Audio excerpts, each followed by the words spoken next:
What are you seeing in e-privacy? You know, a couple big picture thoughts that companies should be doing to look ahead as they're reviewing for GDPR. What should they be doing to look for e-privacy too?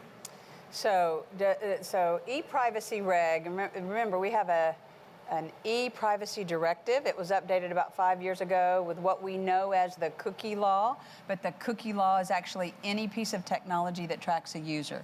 And that's very important that we understand how very, very broad it is. So they were updating it to bring it in line with the digital single market package, just like GDPR, and they changed it from a directive to a regulation. And that makes it pan-European.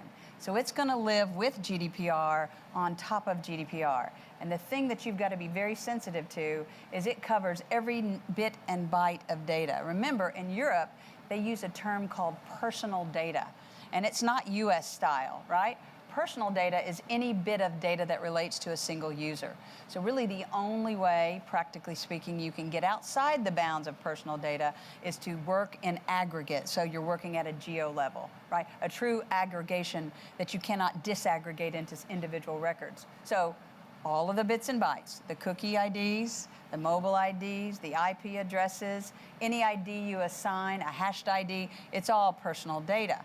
So you've got to understand, e-privacy reg will lay on top of the GDPR, use the definitions of the GDPR, but is more draconian and is much more narrow. And it governs all of the cookie and mobile ID stuff that we do. So it's probably, GDPR is the framework and e-privacy reg is the operational law. Great. Yeah, thank you. I think that's important, something to look at. I want to, the title of this panel is The Future of Consumer Privacy, and so I wanted to shift the conversation a little bit, which is something that Axiom and LiveRamp are doing a little bit too. I know that they're really trying to move the conversation from privacy to ethics.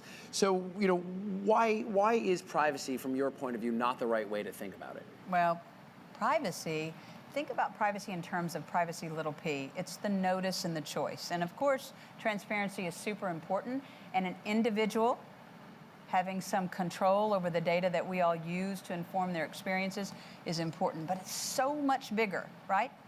It is about how you govern the data and how you protect the data. It's all of it, and you can't really get to an effective and meaningful notice and choice unless you're governing data, right? It is the asset. You should be as accountable for your data as you are for dollars in your enterprise. It's super important. So this idea of doing the right thing always with data, there's context, right?